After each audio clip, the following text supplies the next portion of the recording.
Et salut tout le monde, j'espère que vous allez bien.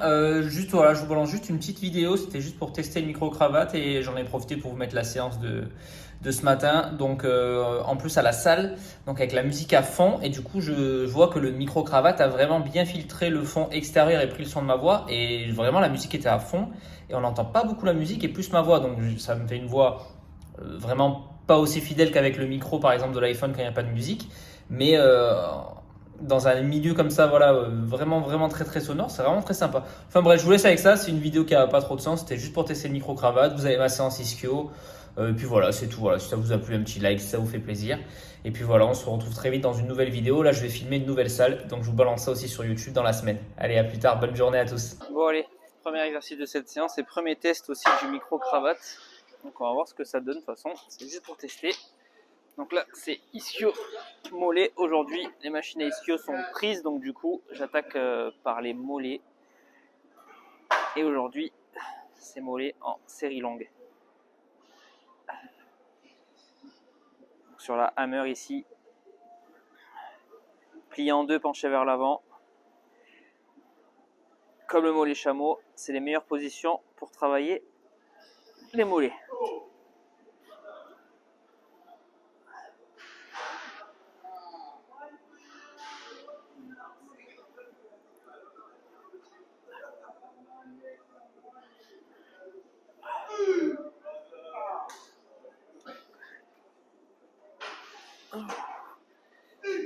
Allez, la patte folle.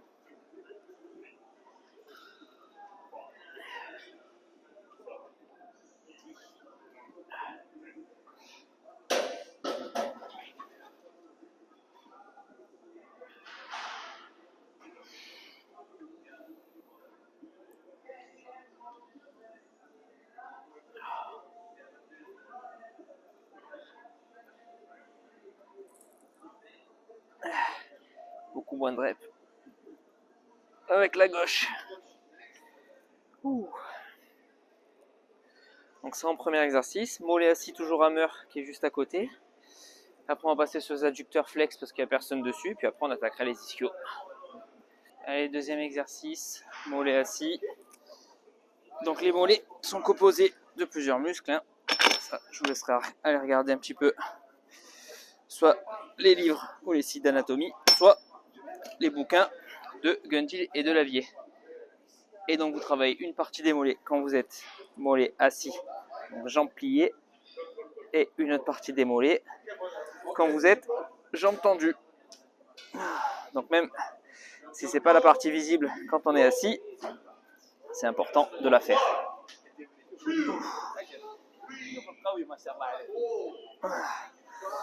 Donc moi les mollets unilatérales obligatoire parce que du coup j'ai donc avec le mollet atrophié j'ai quasiment aucune force sur le mollet gauche, sans parler de l'amplitude différente de chaque côté. Et généralement le mollet gauche c'est difficile que je le fasse tout seul avec le poids que j'ai sur le mollet droit, donc j'utilise les deux pieds pour compenser quoi.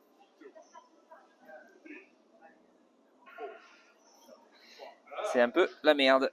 C'est pareil, je vous expliquerai, je pense peut-être je ferai une vidéo, ça fait des mois je dois faire un post sur ça, sur les soucis que ça incombe du coup d'avoir les pieds beaux, que ce soit en amplitude, bon déjà esthétiquement donc c'est relou, mais que ce soit en amplitude, voilà, mobilité cheville et tout, c'est vraiment la merde de fou quoi. C'est vraiment la merde. Bref, bon allez, je finis ça et je suis ensuite adducteur. Allez, adducteur à la flex, jambes tendues. Si vous voulez voir les avantages, vous achetez les livres de Gundil et de Lavier. Allez, je stack presque à fond.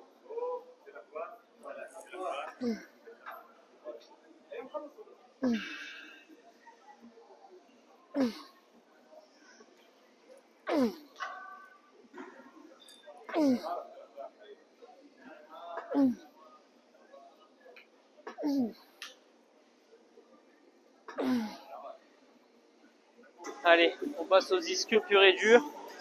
Normalement c'est Nautilus debout, mais là elle est encore prise, donc du coup je commence directement. Enfin je passe, je veux dire, sur le Gymleco allongé. C'est celle que je ressens le mieux. Il y a le Nautilus juste derrière qui est vraiment pas mal du tout aussi. Mais la Gymleco là me correspond beaucoup mieux. Donc on attaque là-dessus. Là je fais ma dernière série d'échauffement. toujours bien retenir l'excentrique. Hein. Ischio aime l'excentrique.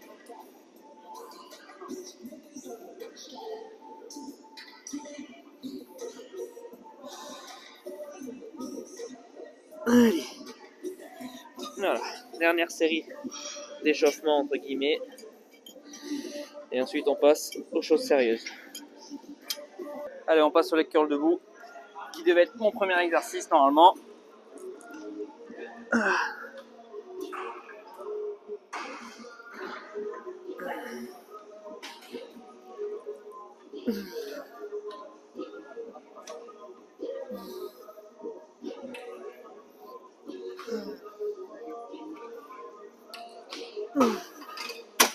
Ah, je perds des reps avec ce que j'ai eu dans les pattes sur le Gymleco d'avant.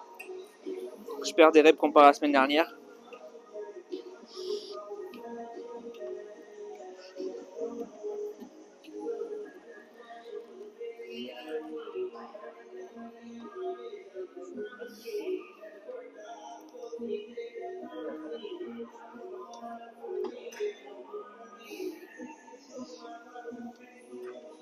Ouais, et là aussi, je perds des reps. Pareil, ce Nautilus là debout, c'est celui qui me correspond le mieux. Les autres sont pourris, le Précor est pourri, le Life Fitness est pourri. Donc ouais, le Nautilus là, c'est vraiment celui qui me correspond le mieux. Bon, les derniers exercices de la séance. Ce leg curl assis, ça c'est le Précor. Ouais, qui est pas ouf du tout non plus, mais c'est le seul, enfin c'est celui de 1, 2, 3, 4, 5. C'est le seul qui est à peu près potable pour moi avec mes réglages. Donc bon, bah on fait celui-là, je trouve pas le choix. Donc cette séance-là, c'est focus du coup, donc ischio, vous avez vu, ischio mollet, mais focus flexion de genou. Ma deuxième séance ischio, ma séance B, c'est focus extension de hanche. Pour travailler, encore une fois, toute l'hypertrophie sur la globalité du muscle, sur toutes ses fonctions. C'est pareil pour pas mal de muscles. Il ne faut pas se contenter d'un seul exercice pour pouvoir espérer une hypertrophie dans sa globalité. Il faut varier les exercices. Donc voilà pourquoi je fais plusieurs séances. Niveau du volume, donc il y a 3 séries par exercice. Ischio pur et dur là, donc il y a 3 angles. Donc vous avez vu, voilà, hein, 3 x 3, 9, ça fait 9 séries. C'est loin d'être excessif sur ma deuxième séance. Je suis à peu près pareil. Donc allez, je suis en moyenne de 20 séries sur les ischios, comme sur chaque muscle. C'est loin d'être énorme. Bon allez, moi je me finis ça, je vous filme ça. Allez, c'est parti. Bon, et pourtant on peut la régler de fou hein, celle-là. Hein. Je sais pas, tu peux régler là, vraiment là. Bon ben moi je suis trop petit donc là. La hauteur, bon ben par contre je suis au maximum ici, donc vraiment pas ouf. Et ensuite tu peux régler ça quoi, mais c'est pas grandiose quoi. Et voilà, il manque clairement là l'étirement, là voilà, là je suis au bout. C'est pas bon du tout quoi. Je manque beaucoup d'étirement quoi. Et en bas, et là je suis embuté ici. Que même si je m'avance ici, ben certes je peux serrer un peu plus si je m'avance ici, sauf que ça vient me gêner, c'est vraiment pourri quoi. Maintenant si je me mets vraiment juste là pour être à l'aise au niveau des genoux ici et au niveau du boudin, ben c'est ça. Et là ben voilà, je fais ce que je peux. Il n'y a que ça de toute façon ici pour ça. Et c'est dommage parce que ici assis, c'est un des meilleurs. Pareil, je peux pas trop charger sinon ça me décale sur la machine. Donc c'est pas fou quoi. Et le mouvement du buste, ça c'est faut pas rester penché en arrière. Moi j'aime beaucoup accompagner. Je gagne vraiment beaucoup plus de force en accompagnant ton mouvement. Rapport tension longueur des ischios. Enfin bref, je vous fais pas un cours sur cette vidéo, je vous donne juste quelques tips et je vous explique comment moi je m'entraîne. Un petit montage et je vous balance ça sur YouTube, voir en fait, c'était vraiment pour tester la qualité du micro-cravate, voir ce que ça donne. Donc voilà, je vous fais un petit montage, je vous balance ça en hors série comme ça, pas trop travaillé. Vous me dites ce que vous en pensez dans les commentaires et puis voilà quoi. Allez, à plus.